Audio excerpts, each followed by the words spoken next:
I want to say, as I mentioned earlier, thank you all for coming. Really appreciate all the interest. I got a number of emails. I know the bid portal that we use is a little bit frustrating, so apologies for the headaches in advance, but I think everyone's been able to navigate through it and get the materials, and hopefully you've had a chance to read through it.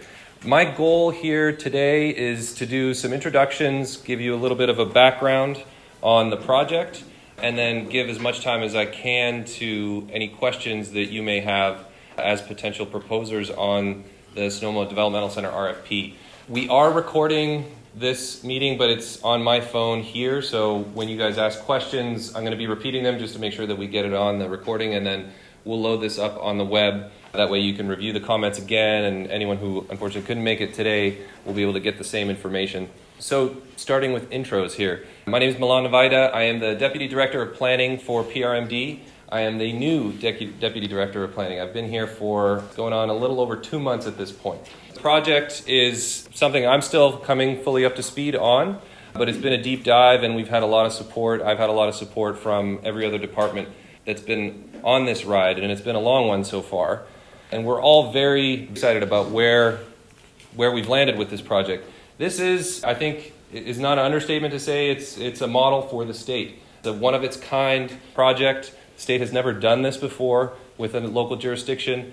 There are a lot of eyes, ears on it, both from the community that's going to be potentially affected by the project, as well as the state. Should we be doing this in the future? The county, how do we do this well, and what can we learn from this project? So it's extremely exciting. It's well-resourced. We think we've got a good plan. We have strong support from everyone that needs to be involved to make sure the project moves. And we are looking to you to really bring home the final piece and support us through this. So again, thank you very much for your interest, and we're very excited to see the proposals coming in. I'll give you a little bit of a tour of the site if you haven't had a chance to get into it, and then we'll talk about the components of the RFP and what are some of the key things we think that your proposal should be focusing on. It's a little under 1,000-acre site just south of Glen Ellen, split by Arnold Drive and Highway 12 in the Sonoma Valley. This is, again, 945-acre site. 200 acres of it is what's called the developed campus. It's where all of the facilities really are. So the bulk of it is in open space. It's split along 5 different parcels that we have identified here in the white lines.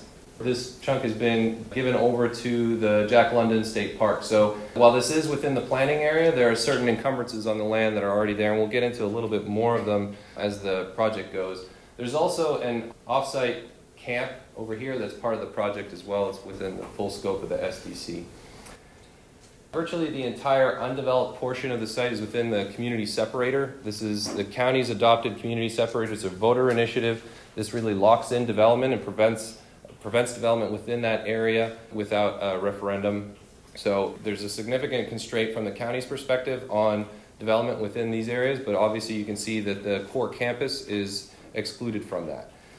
There are a number of trails, recreational facilities that link up the campus to those outer lands, and they're actively in use now, and the state is allowing the use in the interim period. And so this will be a part of the plan, but as we'll see a little bit later, not a major focus. So some background. This is the state's oldest developmental center for serving populations with disabilities. It is the county's, or was the county's, largest employer before it was shut down. There are a lot of people connected to this site. There are a lot of memories, emotions connected to the site. In May 2015, the state formally implemented the closure process, and this site was closed, and all of the residents were moved off, or virtually all of them were moved off in December. Starting from the May 2015 announcement of the closures, formal announcement, the community really got engaged in this process. I think if you've gone through the RFP, you've seen numerous mentions of the community engagement piece here. This is a significant part of this project. If you're selected, you will be engaging with a very active community. They've been involved in this process. They've really helped spearhead this process, done a lot of the communication with the state, and advocated for getting to the point where we're at now. The state has committed to warm closure through initially June 2019, and then when we were able to cement this partnership with the county, that was extended through to till the end of our project, another 3 years. So in July, it will transfer over to DGS. It's currently with Department of Developmental Services. It will move into General Services. both of those departments have been coordinating with the county. We have good connection. We think the state is going to be a very, very good partner on this, and I'm sure you'll be interacting with them as well move forward.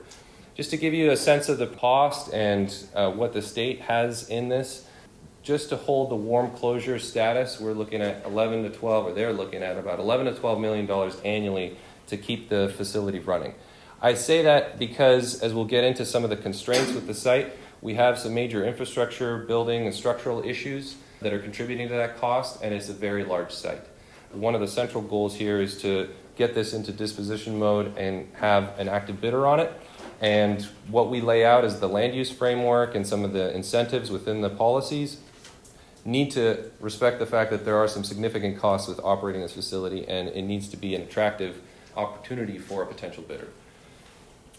So we have this partnership between the county and the state. It emerged in October 2015 when we, in the state, really identified that the traditional surplus path was not going to be the way forward. The site is too unique, it's too high profile, there's too significant of an opportunity and too significant of an impact on the local community. So we were looking for alternative options, and then through that negotiation we landed at this partnership where the state is holding the property. It will be going through its disposition process, but they're allowing us the opportunity to develop a specific plan which guides the development, and then that development or that specific plan will provide some clarity for potential bidders on the property. Prior to initiating the specific plan, I'm sure you've seen a number of different reports, studies, engagement efforts on the site, understanding the issues there, understanding the opportunities. This is a multi-year state-funded project, quite thorough across a number of different issues, although there are certainly gaps within that background reporting. A big part of this project is picking up where the state left off. There's good work that has been done, and we need to not replicate, but move forward from that. I mentioned the active engagement from the community and from the county as well. We've formed an internal group with department heads to be active and responsive to your needs. One of the reasons for that is because we have a really tight schedule here. The state has a 3-year window to get the disposition underway or well underway.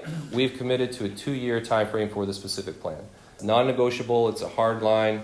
All of your proposals need to come in showing that you can complete the plan within the 2 years.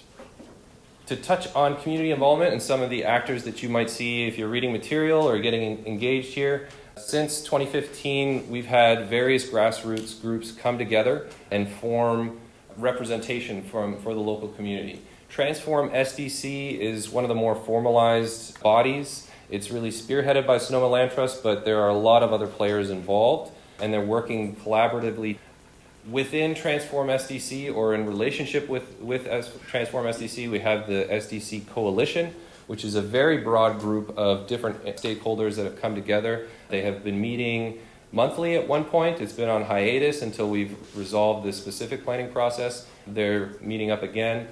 The county has also been meeting with a subset of that group, the SDC Leadership Group, and that's really to just keep the community informed. It's essentially a small set of ambassadors that we connect with, and they're a little bit more nimble and they get the message out when we need to coordinate on issues. The SDC Coalition and Transform SDC, you may have seen, are organizing a visioning workshop that's coming up on the 15th. This is following, as I said, a kind of legacy of workshops and getting the community organized. So they did one back in May of 2018 and again in June that were picking up from some of the conditions reports that the state had produced and reacting to them, providing some ideas about what the future could hold given what they have learned, etc. On the 15th, what they are wanting to do is get the community back together again and coalesce around what they call a vision.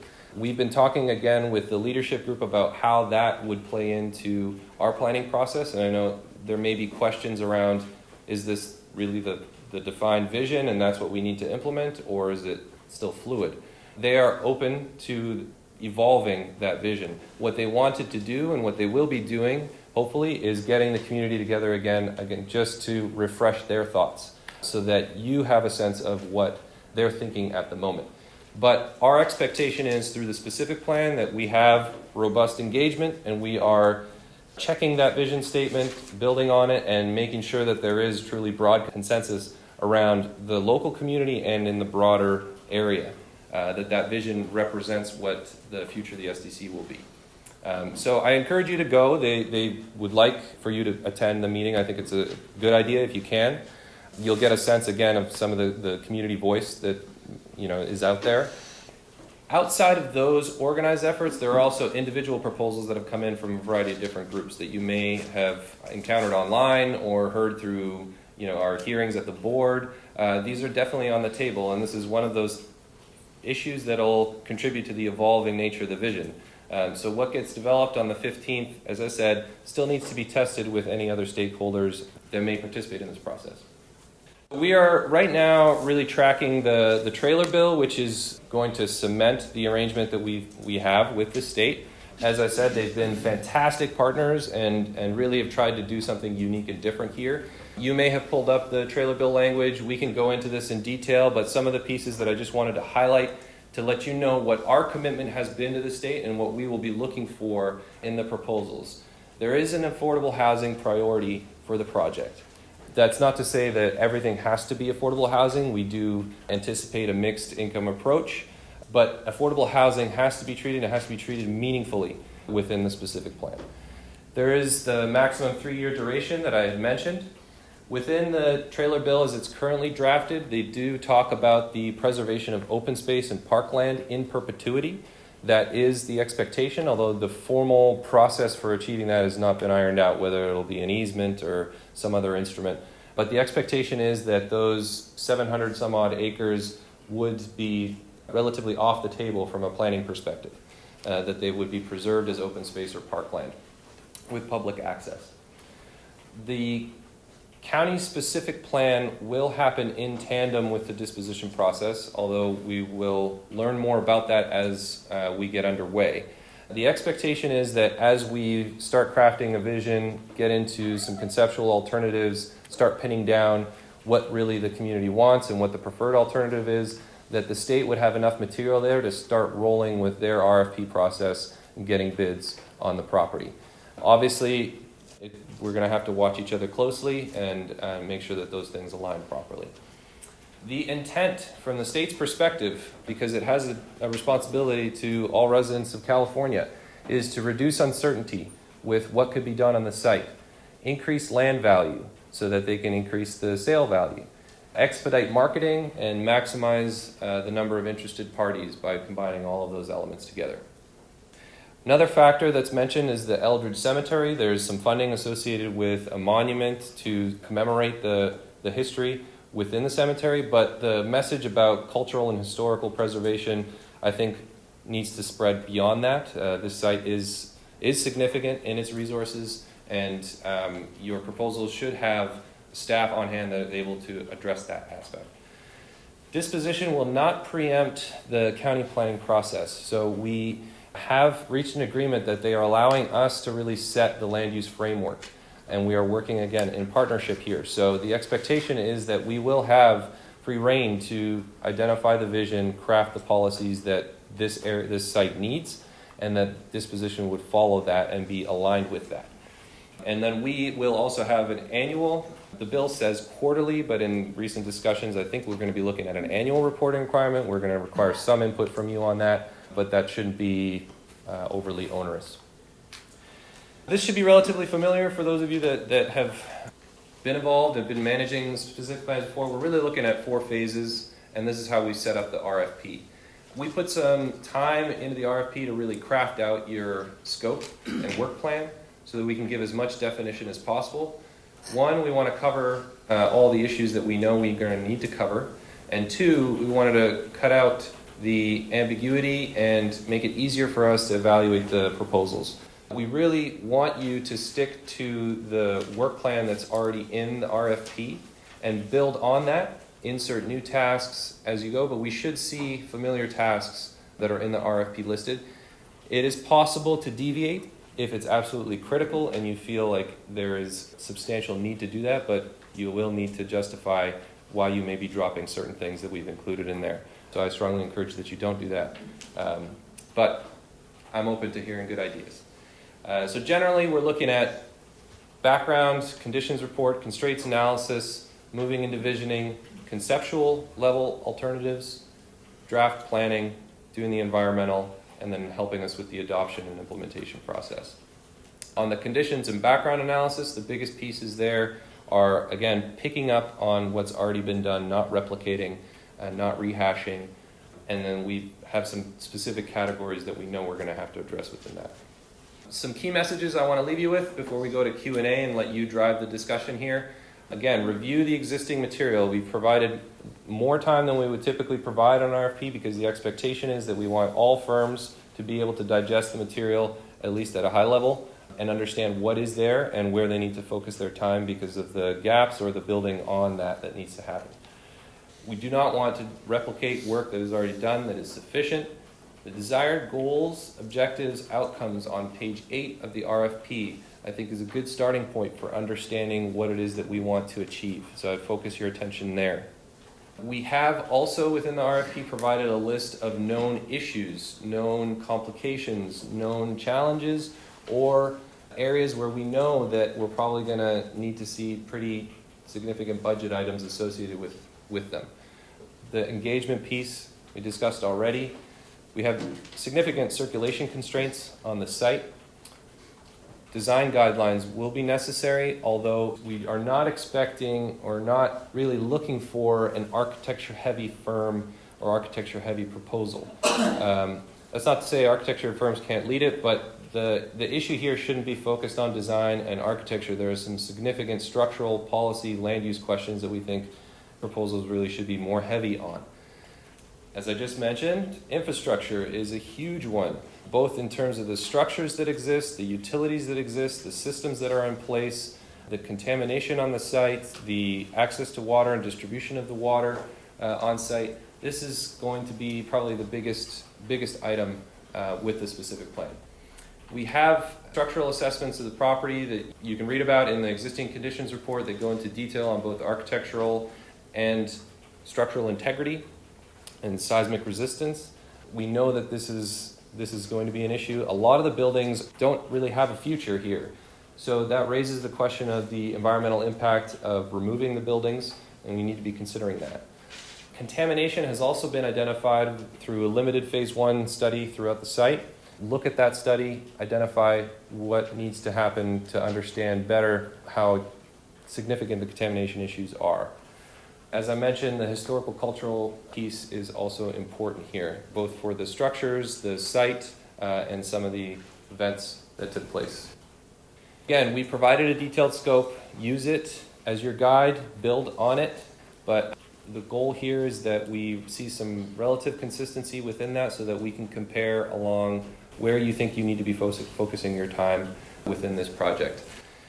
The schedule, as I mentioned, is non-negotiable. We have a firm commitment to get this done, and we will get this done. We'll put the resources behind it to get it done, and we're hoping that you do the same. Part of the evaluation criteria for the proposals is going to be not only do you show a schedule, but do you have background experience and documented evidence of being able to execute, and what are the management techniques that you're implementing to be able to commit to that 2-year target by December 2021. A couple of issues in detail. Hydrogeology. We know that the site is seismically sensitive. There are significant hazards associated with that. We have some flooding along the creek in the basin. The site is really kind of a stadium-shaped bowl. So we have some flooding in the base, and then obviously with the topography that you see on the hillsides, the seismic, landslide issues, and other issues, although the developed campus is largely in the base there, so we are protected to some extent from that. The site was affected by the complex fire. Nuns Fire hit about half of the eastern portion of the site. So we are focusing on that issue as well. And the county generally is aggressively moving towards better planning for wildfires. And we think this project could really be a pioneer in helping us learn from what policies we set through the rest of the county. So that is also going to be a significant piece. There are major biotic resources on the site that need to be protected and considered in development. It is a wildlife corridor, a recognized regional wildlife corridor. That's just shading in yellow just through here. We also have identified sensitive habitats throughout the site, including within the campus and along the creek in the campus. This needs attention as well. This is just going over the water supply infrastructure. While the infrastructure component is a problem, water supply is actually one of the things that we're pretty good on with this site. So we don't expect issues there. We will need a water supply assessment to document it, but the bigger problem will be on the actual infrastructure for serving that water. This, as I mentioned, is the assessment that was done, or a snapshot of the assessment that was done on the structures. This is their structural integrity for the buildings. These are the uses within the structures, so you can see there's a diversity of different uses in them. This is their integrity, or the preliminary assessment of their integrity. And so a number of them are in significant states of decay. This, I think, folds into the general infrastructure question. We know that the heat plant on the site is significantly problematic. It is beyond its useful life. That will need to be addressed, how it's decommissioned, or if it has any functional purpose moving forward. The other systems on the site as well, water, sewer, wastewater, all deficient. And then finally, on the engagement piece, we included some specific expectations around engagement and what we'd like to see. So we have different touch points with the community identified, but I wanted to focus on the initial kickoff. What we're hoping for is significant, robust engagement strategies within the proposals. The intention is that when we kick off the project, you'd be meeting with staff to review those proposals and refine them. This is pinning dates to things, identifying who the major stakeholders are, and how we'll actually execute. The next step, and that should happen within about a month or two of kicking off the project, is to be out in the community and coaching them through the engagement process. We need involvement right at the beginning to get them looped in, to get them connected to calendars, websites, other notification methods that you're going to be using. It needs to be significant presence within the community early on so that they can establish a connection with you. And I think we've articulated what our assumption is for getting that done. But again, we're open to your ideas. You're the professionals. You're the experts here. You will have support from technical advisory committees, probably multiple targeted on different issues, that we will be setting up and have them ready to go for you. You will not need to be involved in getting that set up. Likewise, for the Community Advisory Committee, we are setting up one Community Advisory Committee. This will not be a Brown Act committee. It'll be a resource for you, a sounding board. We do have the Sonoma Valley Citizens Advisory Commission, which is a formal body that should be integrated into your regular engagement process. But you will have typical engagement with the CAC. You'll be meeting on a bi-monthly basis or more as we actually have deliverables coming forward. RFP went out on May 24th. July 12th is the deadline to submit. On June 19th, following this discussion and any written comments, questions that we get from the group potential bidders on the 10th, on the 19th we'll get comments out and an addendum to the RFP. So you'll have access to the audio, you'll have access to our responses to any questions that I can't address that aren't simple questions today. We expect in September that we'd have board approval and that we'd be ready to go. And in October that we'd kick off meeting with staff, and likely November looking at that first major engagement with the community. There is an interview window and it's included in the schedule in the RFP. This is the rough schedule that we've aligned for how we expect the process to go. Again, there's wiggle room here. I wouldn't hold hard and fast to these arrows. What you really need to be focusing on is the December 2021 deadline, getting everything complete by then. That's the non-negotiable part. How you stack these actions in between is up to you. Use your resources, use your best judgment. And as I mentioned, when we get to the point of having a preferred plan in place, which we expect would be early summer 2020, the state can begin its more formalized disposition process, getting an RFP out. And again, more on that as we start getting into the project. But this is roughly how we see it playing out.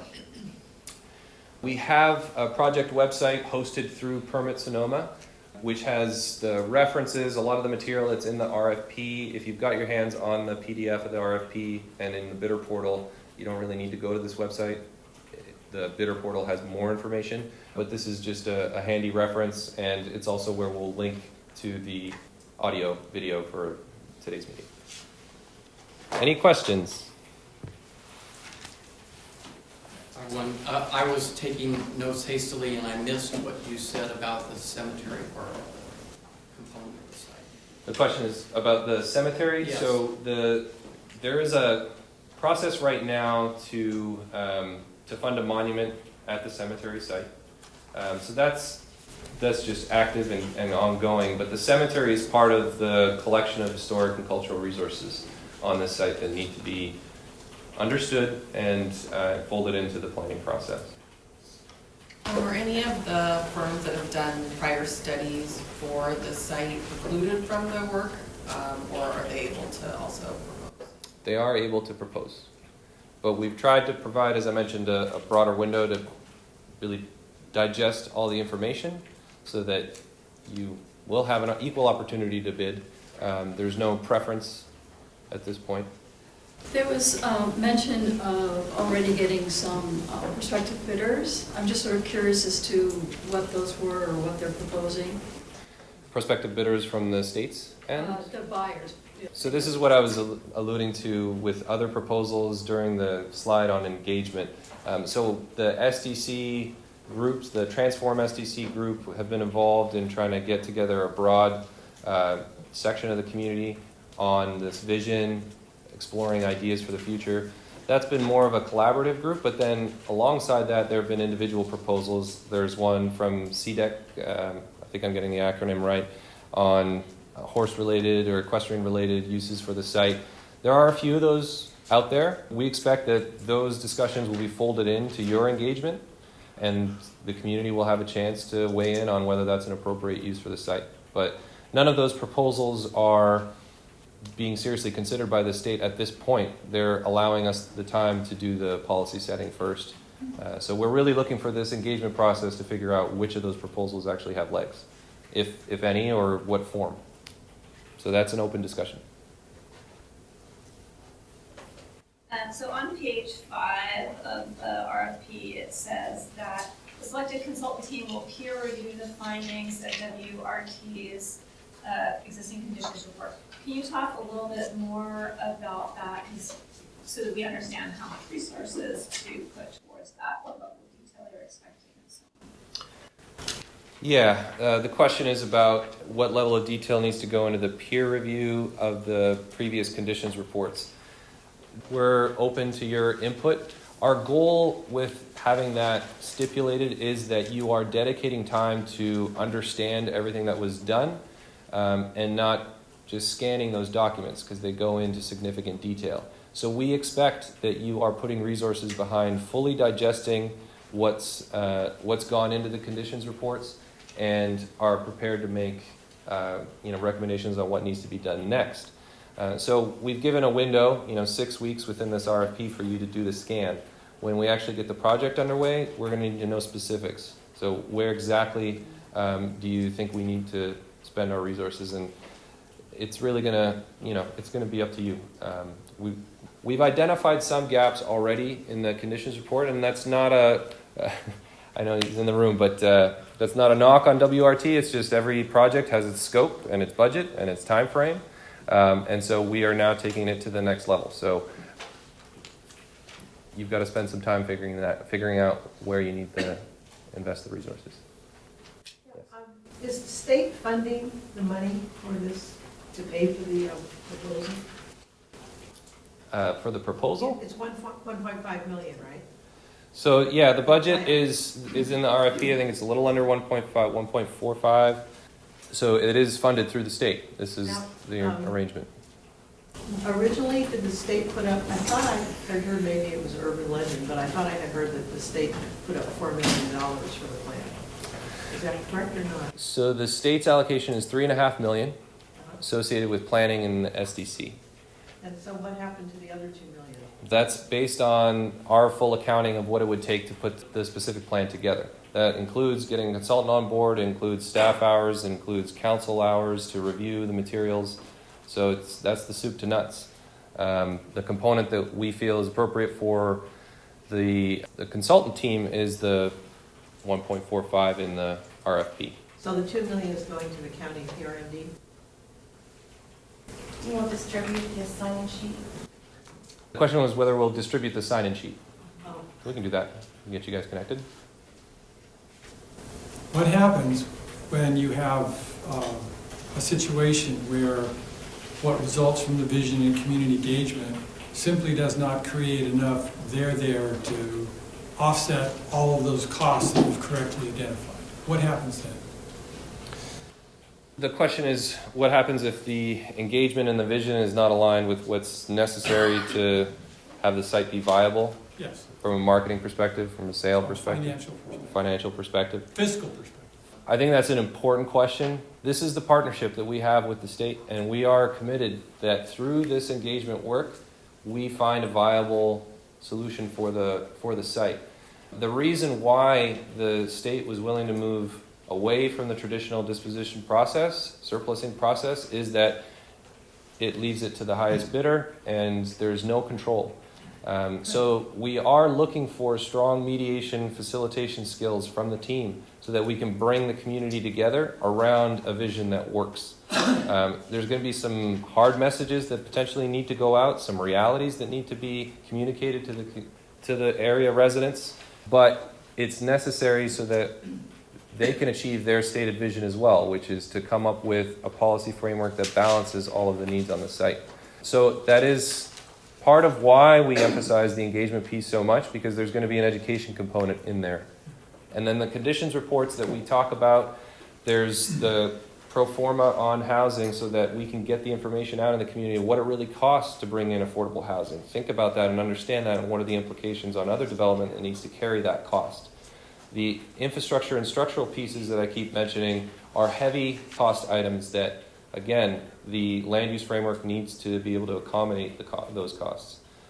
And we also have to recognize that there's limited development potential on the site because so much of it is in open space, rightly so, but it also constrains what can be done to carry those costs. I think we were up here first, and then ma'am. Yeah, you've mentioned a couple times, and it's in the RFP, that there are gaps in the last report, which is fine, but can you speak to what the county sees those being in particular? So we've identified those in the RFP, I think Right. page 9 or so, and Can you tried. elaborate? I guess I'd rather, if you have specific questions or issues that you think we need to dive into, I'm happy to do that. Okay. Or you can follow up in written comment. But we've taken some time to go through both with the community, the county's internal team, the state as well, to identify what issues are probably going to be needing your attention. And so we've tried to identify those, but if you have specifics, I'm happy to go into it further. Is there any plans from the county or the state that when the plan is in to give some money to help develop this project? So in other words, in 3 years, if you have a plan from company ABC and you like it, has there been any discussion or any plans that the state or the county will do matching funds or put up some funds to help develop or redevelop the SDC? The question is whether the state or the county is interested in putting funds together to support the redevelopment vision. The answer to that is there's no commitment on that end, but the specific plan does have the typical requirement for an infrastructure and financing plan. Within that financing plan, we expect that the consultants would be identifying what are the potential sources of money that would support that vision. So if the development elsewhere on the site and the revenue from that development is not able to carry all of those costs that have been identified through the process, and there is a gap there, we need to identify what possible options are available to address that gap, whether it's some kind of an assessment, whether it's general fund, whether it's negotiation with the state, whether it's a parameter that gets built in the development agreement. That will be for you to help us with. Just picking up on the question from just in front here, you used the word viable. Do you have any sense from the state's perspective what they're expecting to get out of it? I mean, what is viable? Are they expecting to make an awful lot of money off a land sale here? So the question is, does the state have a definition for what is viable or how much they'd like to earn through the sale of the site? We don't have that direction. There's obviously a due diligence to the state. They have to make a good sale and a good financial or fiscal decision that has to be in the best interest of the state. That is language within the trailer bill. Ultimately, they are responsible to the state. So we don't have a specific target number at this point. I think we can continue to have that discussion as the project evolves and we see where it's going. But there's no clear definition to that. Yeah, I didn't think there'd be a clear definition. I was just wondering whether you had any sense whether they have an expectation of a lot of money coming in, or whether they understand that probably the costs of putting this into practice is going to equal the land value. I think there's an understanding with the state that obviously there are some restrictions on the site that they have also agreed to support, the open space component being one of them. But, you know, in terms of how much money they want to make, I can't answer that. I think all I can say is that they have been very good partners in this effort and very supportive of a locally driven plan for the area, with some expectations that, you know, they are incurring costs through warm shutdown right now. They've incurred costs already up to this point. We just have to be mindful of that and create a land use framework that can work. Yes. So I'm clear that the public engagement process is separate from the citizen-initiated processes that have been ongoing. However, can you speak to whether or not the processes that have been ongoing would be considered inclusive by county standards, and whether or not there have been any tribal consultation as part of that process? So the question is whether or not engagement that's happened up to this point has been inclusive and whether there's been tribal consultation. With the tribal consultation, is that related to the conditions reports or the community getting together? I think more the community getting together in this kind of informal but driven or focused planning that's been going on. So, to my understanding, there has been no formal tribal consultation with the community. Nothing that really is a strong basis right now to just move with. That has to be incorporated into this project, and I think we identify that in the RFP. In terms of how representative the engagement was, it's been certainly local, and a lot of the major organizations that are active locally have been involved. I want to give as much kudos as I can to the local organizing bodies and leaders there, because they have really done a great job and they've been receptive. In my communications with them, I've been repeatedly emphasizing the need for all of those engagement efforts to really now come together under the specific plan, and they are willing to embrace that. So the standard needs to be set by this process in terms of engagement and how inclusive it is. I think more can be done to bring in the wider area. This is a big site, and as I said earlier, it was formerly the county's major #1 employer. So we're not probably going to get to that point again, but there's going to be some significant regional interest in the area, regional impact, and vested interest. So we think reaching beyond just the local area is going to be important. I'm not sure to what extent that's already been done. Yes. I have a two-part question about the design guidelines. So you did talk a little bit about the level of detail. You're not expecting it to be architecture heavy. It would help if you can just articulate that a little bit more in terms of the level of detail that you're envisioning in the specific plan. Okay. And then secondly, on page 5, it says that under land use alternatives development, it says that the preliminary design guidelines, you're expecting those for each alternative, and it's pretty significant. And I'm just trying to understand what's the goal for just wanting to see the design guidelines for each alternative versus diving deeper into it once you have the preferred alternative. So the question is on the statement about the design guidelines and so how detailed we expect them to be, and why I made the comment about the focus on design in the beginning, and also whether we need the design guidelines at the conceptual alternatives level or at what detail. So what we don't expect to be a strong proposal is a master plan for development of the site with beautiful architectural details on the buildings, with less attention to the infrastructure, the systems, the land use, the policy side, the affordable housing piece. That's where we really think the attention needs to be placed. That's what I was trying to communicate with the comment earlier. That's not to say that architecture and design shouldn't be incorporated into the project. It's just not as significant of an issue as some of the others that we need to resolve through the specific plan. Again, the goal here is to lay a land use framework that allows the state to go into a disposition process and have some clarity and have opportunity there for them to get a decent sale for the property. So the developer will probably go into the detail that you would typically see on a master plan scale. We don't want that happening now. We don't need that happening now. With the development alternatives, we do want to get a flavor of the design if that is a defining characteristic of the alternative. If the alternatives are similar in land use, and it's really a question of how that land use is integrated into the area and whether it's concentrated in certain portions or other portions, and design is an important element to make sure that it's compatible, we want to get a sense of your design approach. But it wouldn't be full-fledged design guidelines for each of the alternatives. And then just to drill a little bit into detail, are you expecting also development standards to be included, which is different from design guidelines?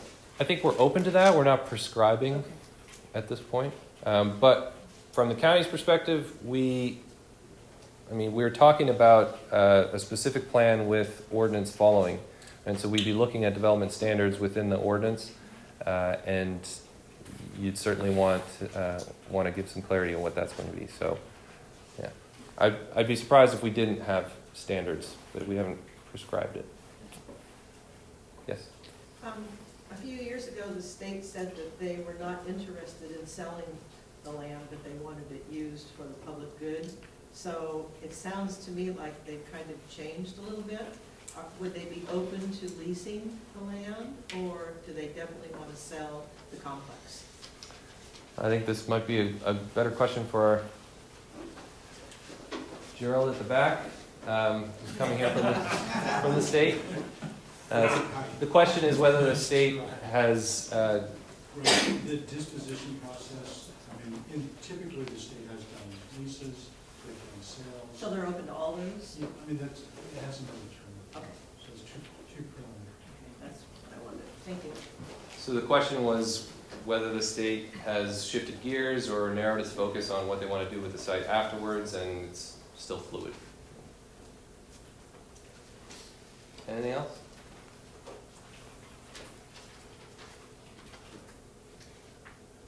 Good? Yes? Why is that costing 10 to 10? I'm not going to repeat that question because it's we've been struggling with that clock for a long time. Yeah. Just curious, it was discussed previously, and I know that the county is very curious that the buildings can be used in the meantime while this planning process is going on. Is that still something that you're exploring? Or is that going to be part of the project, or? So you're talking about interim uses of the site while the project is underway. There's discussion about interim uses. I don't think the door has been completely closed on that. There is interest and an openness to having suitable uses on the site. The problems are safety, the buildings and whether they can accommodate them, which uses, when. A lot of those questions are totally unanswered, and so it gets really difficult to think about what could actually go in there. So I think the state is still interested in finding something that helps them offset some of the costs, for sure. The community is open to it so long as it's not degrading the site further or causing other kinds of problems and challenges. But there's, that's going to be a hard thing to figure out. But We're it's still looking at not going to be part of the scope of this, the No, project or no. planning. Although, if you have good ideas about that, and if it could help with the financing plan, I'm sure that we'd appreciate a memo on it. Any others? Can I just get a sense from the room of who's here, and are we technical subconsultants, or are we largely planning? So who would be leading the planning, priming the projects? Okay. And transportation, infrastructure, okay, cultural, great, environmental, okay. So we have good graphics. Forgot about the money. Oh, yes. The money. Don't forget. We haven't forgotten. He hasn't forgotten. Okay. All right. Well, so June 10th is your deadline. If you have any comments, questions, more follow-up that you need, June 19th, we'll get out an addendum. So look out for that. We have your emails and contact information. We'll make it available on the bidder portal on that website that I shared earlier. And we'll also send out a blast to those that have signed up. So you'll get an email, hopefully, on it as well. Happy bidding. So, and this show will be on the addendum as well? Or I should ask, will you make that available? This will be available, the slideshow Yes. and the audio. I think it's probably going to be hosted through, we have some, we have to go through a whole thing with how we post some of the material. So it's probably going to be hosted on YouTube and posted on a link to it on this website. And we'll try to get it on the bidder portal as well. Good. Thank you. Thank you.